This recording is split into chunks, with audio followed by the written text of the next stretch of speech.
Welcome to the Ask Brien podcast radio show, where you'll hear from some of the most successful founders and CEOs of businesses and startups, sharing their best advice for success and even some stories on how their mistakes actually make them even more successful. Now, here are your hosts, Brien and Tracy. Welcome. You're listening to the Ask Brien radio show on KPS 1220, 98.1 FM. And for all those out there, we do have some serious news report. There was an 8.1 earthquake today in New Zealand. 8.1. Now, that's pretty big. So that's the only reason why I'm doing that. I've never heard of an 8.1. I'm sure there have been, but that's pretty big. There's also tsunami watch, for everywhere around the world. Tahiti, Hawaii, and all those other places. I'm sure they'll be fine, but just want to let everybody know. You are listening to the Ask Brien radio show, and the E in Ask Brien does stand for empathy. So we're empathizing with all the people regarding the earthquake and regarding the possible tsunami watches. And for those of you who have never listened to the Ask Brien radio show, just go over some ground rules so everybody understands what's going on. Ask Brien is a business channel. We provide information by providing either startups or CEOs of startups or people that are teaching a business lesson to others on the Ask Brien radio show each week. Ask Brien is spelled A-S-K-B-R-I-E-N, and everybody asks, why do you spell Brien with an E? Because when I went to school, all my friends are B-R-Y-A-N or I-A-N. I never heard of an E-N unless I was talking to bloody old Irish, O'Brien, O'Brien, and O'Brien. So therefore, we wanted to know why is Brien spelled with an E? And our engineer, which begins with an E, plus the empathy, is one of the two reasons. So, without any further ado, Mr. Engineer, why do they spell it with an E? Well, I'll tell you why, Brien. There's a number of words that have to do with the Ask Brien radio show that kind of it's the theme of our show. And you did say empathy, so you did take that out, which is great. So we got one covered. We do have effort because everybody here gives nothing but 110% effort on what they do. One of my personal favorites happens to be the engineer one because you can't run the show without the engineer. That's me, and you didn't take it from me this time, so you did show me some empathy today. I did for one because you weren't listening. Aww. We have artificial intelligence, and artificial intelligence will be getting rid of the engineer any day now. So it was nice knowing you. Great to have you on. See ya. Oh, man. And the other ones we have are excellence because everybody here exudes nothing but excellence in what they do. And then our experts because everybody on the Ask Brien radio show is always an expert in what they do. And we have two more. Oh, yeah, that's right. We have enthusiasm and go for it. Everybody get excited! Yes, indeed. Are we ready to rock and roll? We are ready to rock and roll. All right. Before we go without any further ado, today's show is a very special show. We have a great guest, and I'm going to let Tracy, my co-host, introduce this enormous, fantastic, excitable, great guest. Tracy, go! Okay, our guest today is Brien, host of the Ask Brien radio show, who is enthusiastic, an expert, and he is excited to be interviewed by me, your other co-host of the Ask Brien radio show, Tracy DeForge. I am an expert in sarcasm. I'm an expert in sarcasm. Well, I thought it would be great to interview you today, Brien, because, just to really give people a true behind-the-scenes look at who you really are. No one really knows, but okay. I know it is. You hide your mystique very well, but today we're going to go behind the scenes of the Ask Brien radio show, and we're going to have conversation with each other about each other, and I think it's going to be fascinating. Well, I'm a true introvert. No, I did not know that, and I don't think anyone will believe you, and we are supposed to be speaking honestly on this show, so please don't start out by lying. Well, you know that my personal trait is I am a lawyer, so... Yes. Oh, I forgot about that. So actually, that's part of your profession. No, it's not. No, I have a huge respect for lawyers. So let me start with my first question. Tell us why and what was the pivotal moment when you decided to become an attorney? Well, actually, that's going to be a little personal, but I'm going to tell it to you. This is just the beginning of personal distraction. So I was 8 years old, I'm sure by 8 years old that Patty knew he was going to be an engineer, and you knew you were going to be in the podcast industry. When I was 8 years old, I knew I was going to be in the radio business. I did know I was going to be in the radio business, but that's when you asked me a question. This is all you. Yeah, but Mickey Mouse doesn't count, okay? Anyway, what happened was, I have to be careful not to go too depth in fact, but essentially my family lost their inheritance through another sibling, and the lawyer they hired received quite a bit of money and didn't do anything. And I said, that's never going to happen again, and I'm going to be out there fighting for people so that they're never in that situation again. So I always take the position of the will guy. I always take the position of, hey, I want to help people out. I don't want people to be taken advantage of. I don't want somebody to get a contract and, hey, I'm going to pay you $100,000 and don't pay you the $100,000. That's not fair. That's the same thing with here. My parents, my father lost out on millions of dollars at a time when millions was worth a lot more than it is today, and I said never again. And so I decided I'm going to be a lawyer. And I did. Oh, okay. So are you sure that it wasn't the part of the story where it said that he made a lot of money and he didn't do a lot? Are you sure that wasn't the reason that he decided to become a lawyer? No, that's the part of the podcast where I pay a lot of money and get nothing out of it. Okay. So you went to law school. So you when you made your decision to go to get your undergraduate, you knew that was your trajectory then to become a lawyer. So that's another interesting point. So when I went to law school, I had taken AP classes in high school and was topping my class in history and those classes. And so I wanted to be major in poli-sci and history. And my mother said, no, you won't. And I said, what do you mean? Oh. No, you won't. My decision. And she said, well, do you want any help for college? I said, yes. They said, well, then you need to go to college and get a discipline. Something that if you decide not to go to law school or you don't want to go to law school or your grades aren't there, that you have an alternative to fall back on, you need a discipline. You like business, so why don't you look into business? So I became an accounting major. So are you a certified public accountant and an attorney? I'm certified, but not an accountant. No. To become certified, unless I'm in a psych ward, to get certified, you have to go through 2 years of training as an accountant. And I was going to get a job in the accounting field, and one of the areas that I would have to do is I would have to count, and this is not being sarcastic or facetious, I would have to count cans of paint for companies like Sherwin-Williams, etc. And I said, I'm not going to sit there in the back room counting paint for 2 years so I can become an accountant. I said, get me out of here. And I had applied to law schools earlier, and I just said, I think I lasted 6 hours in the job. And then I was right on an airplane from Buffalo, New York to San Diego to start law school. The same. And so where did you go to law school? In San Diego, I went to California Western School of Law. I had a roommate from the University of Buffalo that had was going to University of San Diego, and he had a room available. And I quit my job, drove my car home from Buffalo to New York, left the car in the driveway, and said, Mom, I'm going to California. I took my bicycle and a duffel bag and haven't returned. But you have a very specific focus in your practice, in your law practice. Have you always been a trademark and patent attorney? I've always been a business attorney, and trademark can come within that category because businesses are trying to either obtain a patent or to brand their business. I had started out at mailboxes, etc., which is now called the UPS store. And when I was there, I was basically like a general counsel referring to a lot of different areas. So I was dealing with contracts, small and minor litigation, bankruptcy of franchisees when it happened, trademarks around the world. At that time, this was pre-1991. So in 1991, the United States of America adopted the Madrid Protocols. And the Madrid Protocols allow you to register for a trademark anywhere in the world. Prior to that, and when I started out my career, we're not a participant in the Madrid Protocol, and so therefore we had to locate attorneys in every country in the world.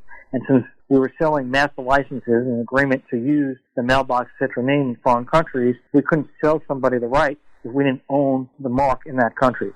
So there's over 200 countries in the world, and I was corresponding with attorneys from anywhere from Canada to Tanzania to Brazil to Vietnam.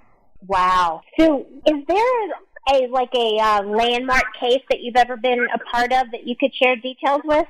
Probably the cases that I've dealt with aren't along the line trademark per se. I have been involved in cases, for instance, when mailboxes, etc., was taken over by UPS, United Parcel Service. There was a situation where the franchisee had a franchise agreement to use the name mailboxes, etc. When UPS took over, they wanted to change the name to UPS to be the UPS store and get discounts. Well, franchisees that had signed on with Mailbox, etc., some of those franchisees were in areas where Federal Express, DHL, or Airborne, and Airborne was around back in those days, they all wanted to continue to sell those type of overnight services and products, and they were making good money, and most of their clients were from that area. So they didn't want to give up the name Mailbox, etc., to become UPS because UPS wasn't very big in that area. So they actually filed a lawsuit, class action suit almost, against UPS. But I was really involved in a big case that's really very, very, very technical. And there's something called declared value. And so when you buy, when you go to the UPS store or something and you say, hey, listen, I want to get covered for $10,000 or whatever, you're really not getting insurance.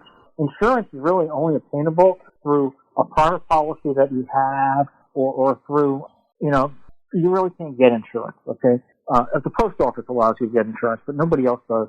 And really what it is something called declared value. And you declare a value of how much the valuation of the product is, but you still have to prove it, and it's not the same as insurance. So therefore, even if the item is damaged, doesn't mean you're going to get paid back for the money. So that was a big case. I was involved with UPS back in 1992 was that case.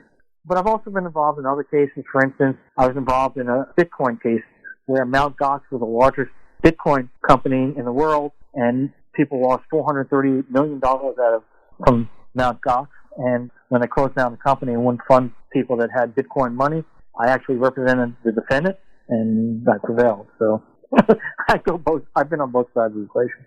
Wow. So, not a lot of people know about Bitcoin, or it seems to be like in some ways people are fascinated with it, in some ways people are clueless about it. I mean, is it an actual factual currency? Well, it depends on how you're defining the word currency. I mean, if currency is you can trade and buy and sell products and services, then technically it would be a currency. I define currency more like in its more traditional form. And so I believe currency is more a government-backed situation where the government is putting up something in value and saying you can use that thing that we print and use it for things. Bitcoin, you would have to define currency as anything that you exchange goods and services for. And it's not, like, for instance, if you go to a currency table, you convert U.S. dollars. You can't convert U.S. dollars to Bitcoin. Bitcoin is more of a private wallet situation whereby you're actually buying it from some entity. And, right. For instance, in currency, you can always, tangibly exchange it. Even in a devaluation situation, you cannot really do that with Bitcoin. It's up to wherever you have the Bitcoin with. So my definition of currency is more traditional, and so therefore it has to be backed by a government per se, or not even backed by, but more freely exchangeable, whereas Bitcoin is more private. Yeah, I saw an article not so long ago where someone was offering like this huge reward because he had accidentally thrown away his hard drive, and then it was backed up on all the Bitcoin that he had, and I think it was like, millions of dollars in Bitcoin had gotten thrown away on his hard drive, and he was paying a reward, and he was trying to get people to let him look through the landfill and everything else. I mean, it was a really crazy story. That's not throwing away. When it went to the landfill, that's pretty far. I mean, I don't know how much money it would be worth for me to dig through a landfill, but they did not honor his request to do that, so I think he was pretty frustrated, but, who knows. There's other stories about Bitcoin, too, where I know people that were early investors in Bitcoin, and then then went up a lot in value, they tried to sell it, and it wasn't as liquid as stocks and bonds or cash, and so therefore, he was waiting and waiting. He was waiting 6 months to sell it. And he didn't understand that when you buy Bitcoin, you think that you can just freely exchange it. And sometimes it's on how big the exchange is on. And that's the thing. It's with a private company and the exchange you're with that's going to determine how quickly and how much you can get quickly as you can.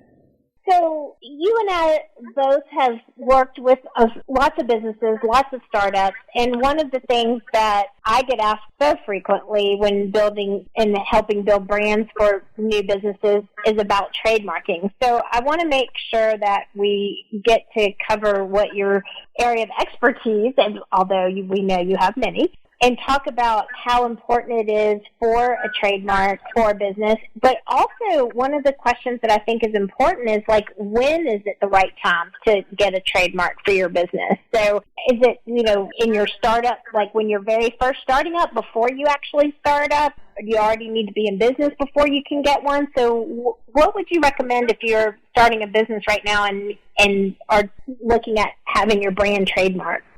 First of all, a trademark is something used to identify a good. A service mark is something used to identify a service. A trademark itself, it's not that you go ahead and you go to the trademark office and get it registered. There are certainly many benefits by doing that. But trademark is established, created by usage. So if you started in 1680 in Plymouth Rock area, and you started a stone business, okay, and your product was a stone, and you've been using that since 1681, all right, and you've never ever had it registered, okay, it still is a trademark. The difference is that when you get your mark registered with the United States Patent and Trademark Office, you get certain remedies that you would not get if you didn't have it registered. The biggest remedy you get are attorney's fees in filing a infringement case. So if you have a stone in 1661 and 81, and then you have your advertising and find out sometime in 2019 somebody in the United States is using a stone for telephone service, whatever, and you were using it that way, then you can file a infringement action, but you cannot collect attorney fees because it is not a registered mark. There are also other remedies that you are not able to collect. The benefit of filing for registration with the USPTO is, one, they will do a preliminary clearance, not a guaranteed clearance, but a preliminary clearance to see what other marks are registered. You will be able to collect attorney fees if you have to go after somebody that's infringing or using your mark. And another benefit is you can have the R with a circle next to your name to show everybody, hey, it is registered, to let the world know that it is registered. And a couple of other benefits and remedies, including in filing a infringement action that is quicker and able to do in federal court, et cetera, et cetera. So there are many benefits to registering, but you do not get a trademark just by picking out a name, okay? You get a trademark by using a name, and after you use that name, from the time period that you start again using that name in a specific category, okay, if you are the first person or first company to be using that, then you will have trademark rights over another. So whether or not you're registered or not won't matter. However, if somebody did get it registered 20 years ago and you've been using it for 100 years and never got it registered, you will have a problem because you have waited probably too long.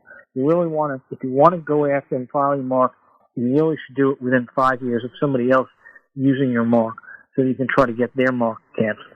So I was made aware of this through a petition, actually, that someone requested that I signed. And from what I understand, Apple can be really big bullies when it comes to defending their trademark. For example, this particular petition that was sent to me was for a small business whose logo had a pear in it. Not an apple, but a pear. And they were receiving cease and desist orders from Apple for them to not use the pear in their logo. How is that even possible? Well, so there's a couple of triggers. First of all, one, you're not talking about Apple the name. You're talking about Apple the logo. Okay, so that's a different category right there. Okay. Two, any trademark, the definition isn't whether or not it's the same. That's not the definition. The definition comes down to, is it confusingly similar to another mark? So if the apple and the pear could be, when people look at it, they could say, well, oh, it gives me the impression that it's an apple, or, I can't see the distinction between the apple and the pear, and I'm confused by it. Well, then Apple will definitely prevail. That's one. Two, Apple has to be strong about going after things of that nature, because if you do not go after every single instance, okay, then you have an issue called abandonment. And if you abandon it by not following through, pursuing an action after a company that has a pair that may look like an apple, then they will lose that ability to do so in the future. So that's, I understand you think it's bullying because it's a big, huge company, but it's also partially because they don't want to be considered to have abandoned their trademarks. Now, again, if you have a bite out of an apple and a bite out of a pear, you may feel that way, but it's really going to come down to a survey of 1,000 people. And if people think that, oh, I thought it was the Apple company and they just had another product or service, well then, without a doubt, they will prevail. Right. No, I mean, I can see that side of it. But that brings me to a bigger question, which is you never really know where a company is going to go. I mean, when Steve Jobs created Apple, it was in his basement, right? So, or in his garage. And then Garage. Obviously one of the most recognizable brands in the world today. But as a small business, you have so many other startup expenses. You're just trying to, in some cases, you're just trying to keep the power on. So is there a tipping point? Is there a balance where you can strike to say, okay, I need to invest in this before I invest in everything else that I do? Or do you need to have it be in use for a while, like in order to then file? And is just a website like a .com, if you have a live website with a .com, does that qualify as in use? Well, first of all, you've got a whole bunch of questions there. There's a multiple questions. So I'm going to go backwards here. So first of all, in June of 2020, long time ago, 7 months, 8 months, so the United States Supreme Court, the first case that the United States Supreme Court ever heard live after COVID, where it was on Zoom, where people were able to listen to the arguments because they previously had not been able to do it, was the United States Patent and Trademark Office was attacked by Booking.com. And Booking.com, that exact issue came up. Booking.com, they had applied for a trademark. And because Booking is the same thing as reservations or getting a name, they said that you could not get Booking.com registered because it was descriptive of the exact specific purpose for what their name was. So, like, airplane could not get a trademark of the word airplane because it was exactly on point. Or something similar to airplane could not get registered because it's describing the service if it wasn't an actual airplane. Well, in this case, Booking.com, the United States Patent and Trademark Office rejected the application after numerous back and forth, stating that Booking.com was descriptive of the service because you could book a hotel, book a flight, book this, and that's exactly what they were doing. So it was descriptive of the service, which is one of the criteria why you cannot get a mark registered. In this case, went to the Supreme Court, and the United States Supreme Court ruled in June of this year, 2020, I should say, that, sorry, but Booking.com is not the same thing as Booking. And if it was Booking, they would have the rejection would have been upheld. But they said Booking.com was different, and therefore you could get Booking.com registered. And they allowed it to be registered, and Booking.com became a registered trademark. So that's one point. Two, the other point is a website is acceptable for a specimen, which when you file a trademark, one of the items you have to file when you file your trademark application is a specimen of use, how it's actually used on the goods and services. So you could get the label for the Heinz ketchup, okay, but you could also now, today, a perfectly acceptable specimen would be a picture of the Heinz bottle being sold on a website, as long as when you print it out, it meets certain specifications and has the date on the printed page, that is an acceptable specimen. So a website is a perfectly acceptable specimen for showing usage. Now, there are two ways you can get a mark registered, okay? When you get a mark registered, you can apply for the mark as used in commerce, which was specifically the only way you could do this up until the Madrid Protocols in 1991. Or you now, since that time frame, have also been able to file for a mark called intent to use. That means you're not currently using the mark in commerce to do business, but you intend on using it. So therefore, you go through the same process of applying for mark intent to use as not intent to use, but you cannot get your mark registered until you are actually using the mark in service, and you actually have 10% proof. And so therefore, you don't absolutely positively have to be using the mark in commerce. The last point I think you made was, regarding business. When do you want to do that? Well, that's a question for your budgeting and what you're trying to do, right? Marks are not based on, nobody knew what McDonald's was in 1940. maybe the two McDonald brothers and a couple of people in San Bernardino knew about it, but nobody really knew about McDonald's. And Ray Kroc. Ray Kroc knew about it. Not until 1952. Oh, okay. Gotcha. Yes. Okay, so not 1940. In 1940, okay, gotcha. nobody knew what McDonald's was. So the point is that you have to be able to, you have to understand that you're building a brand. At some point in time, you want to protect it. I think the earlier the better, because it's not just with the Patent and Trademark Office that you want to get registered. It's that you want other people to prevent other people from trying to take your mark. So I would say the earliest point that you can financially afford it, I think it's important to do. But that's up to everybody else, how big they want to make their brand and how important it's going to be to them in the business. And for instance, if you're in the franchise business, you are licensing, giving away your rights to use the mark to somebody else. And if you're doing that, you don't want to end up with, oh my God, 20 years later, you didn't do anything about it, and now somebody's suing you for infringement, and you've got all these franchisees. That's a pretty big risk. So certainly the type of industry you're in is certainly going to determine also when you want to get it registered. But to me, I'm a lawyer. So for me, the earliest you can. Not because I'm a lawyer and collecting money on trademarks to protect you. I think I answered that. If there's any other part of that question, let me know. Well, I'm going to extend it past into social media because, with Producer Podcasts, we are building brands for people who don't already have them because they start podcasts that are associated with a brand new concept, or they are creating a podcast that's an extension of their already existing brand. And podcasting is kind of the wild, wild west right now, so maybe we should start with that question first, which is, this actually happened to me with a client. Between the time they hired us to the time they launched their show, they had a name for their podcast, and it's about a 60-day window to get a show launched. So within that 60-day window, 2 other podcasts launched a podcast with the same name because in Apple Podcasts, you don't have exclusivity. Like you could have 3 shows, because this happened to my client, 3 shows that have the exact same name. But they had already purchased the name of the show.com, and they had already purchased the name of the show podcast.com. So in that case, if there was to be an issue, because the other 2 shows went live on Apple Podcasts before their show, but they had reserved the domain for the name and the podcast prior to either of those other 2 shows going live. So if you were an attorney and you were representing my client, who would win? Well, there's thousands of other factors. On the limited facts you gave me, your client does have a problem. The problem is why? Trademark rights are established based on usage, not based on registration. Okay? It's the fact I can go out there, I might be able to go out there tomorrow and even buy Nike.com if Nike didn't get it registered, right? That doesn't mean I own Nike, all right? The fact of the matter is, if they can prove that they had some type of way to prove that they were actually using the name. Maybe they had an ad in the New York Times. Maybe they had an article presented in an Entrepreneur magazine and the name was out there and they could prove that they were using it before the other company.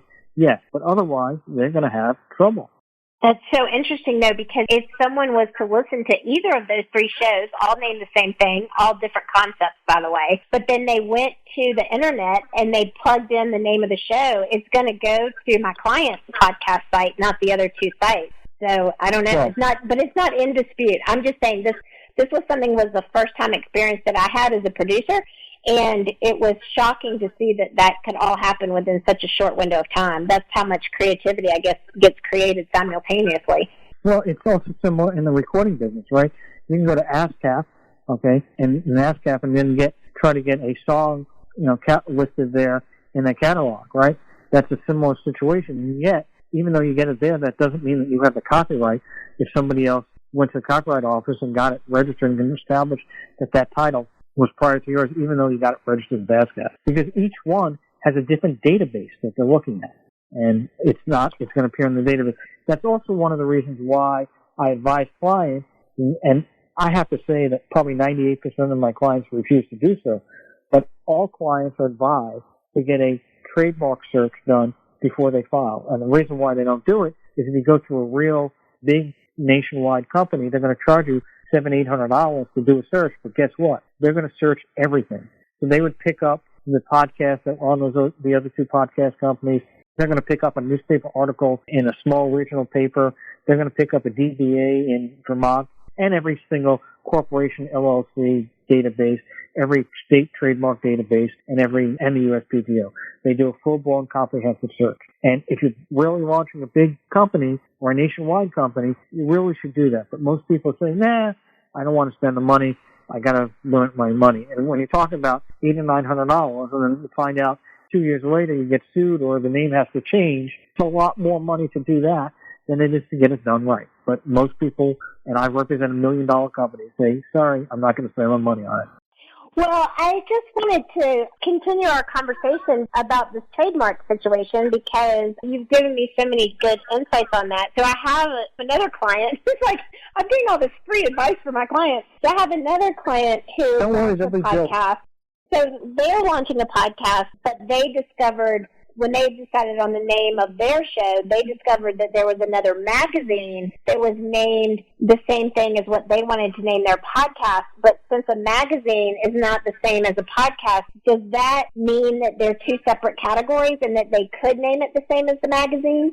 Well, there's a couple of things. First of all, is the magazine a registered trademark? I'd like to know that. Even though it is a trademark, and even though they could present problems down the road, I would want to know whether or not the USPTO would be potentially allowing them to. The other thing is I kind of believe that a podcast and a magazine are both in the media platform. And by both being in the media platform, that it is kind of in the same classification. And so therefore I think it would be difficult. Now the USPTO may not know about that if the magazine has not been registered, but that doesn't mean that there isn't an infringement, because if the magazine's been around and now you're coming up with, hey, you know, your podcast is Entrepreneur, and it's been an Entrepreneur magazine, well, that's going to present a problem. And if Entrepreneur magazine wants to go after them, they most definitely could. But also Entrepreneur magazine, I'm sure, is a registered trademark. So USPTO would not even allow that to go any further.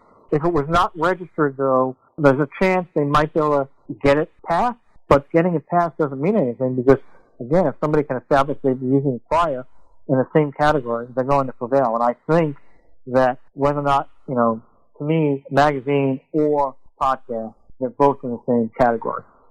So it brought up 2 or 3 different scenarios that have to do with trademarking and podcasts. Where do you think the future with podcasting is going to go in terms of being able to claim names? And, you know, is it too soon to tell? Or, like, you know, when the people went crazy getting domains when the URLs first came available. I know in the radio business, it was like they just went and bought Magic 102, or they went and bought, you know, Country 101.5 or something like that. But with podcasting, do you see that what could happen?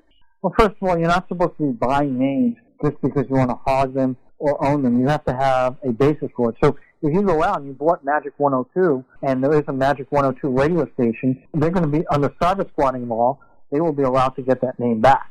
So you can't just get somebody's name. That happened a lot in the beginning. The big companies weren't going out there and registering their marks yet through the .com. So that's one thing. 2, and by the way... Yeah, that really did happen. That really did happen to us, by the way. That's why I used that as a real-life example. That really did happen to Well, yeah, and I had a client that was attacked for cyber squatting, and he had, like, AOLL.com, you know, like a derivative of that. And that's the problem. You can't trade off of a derivative of something else. There is one case, though, and I've got about 30 seconds. So Adobe or Acrobat, one of those companies, filed a lawsuit, and the guy's name was actually Adobe, and so he went to court and he was able to prevail because he said he got it for his personal name, not for the company name. But that was a rare circumstance. Unfortunately, we don't have a lot of time left. We're going to have to kind of wrap this up pretty quickly, but essentially, you do not want to have a mark that somebody else has used in the past, and if you do, you're going to face infringement cases. And if the mark is registered, they are going to collect attorney fees. And if you have a case against an attorney and you're going to spend $50,000 in legal fees just to do that, you're going to have to come up with a different name. So the best way to do things, come up with your own name, unique, and build it yourself. You listen to the Ask Brien Radio Show, KHTS 1220, 98.1 FM. Like no other station in the world! Thank you for tuning in to the Ask Brien Radio Show. You can listen to us every Thursday on KTHS AM 1220 and FM 98.1 or via Facebook Live or anytime wherever you listen to your podcasts. Visit AskBrien.com to join the conversation and ask us your business questions, and we'll answer them on our next episode. That's AskBrien.com.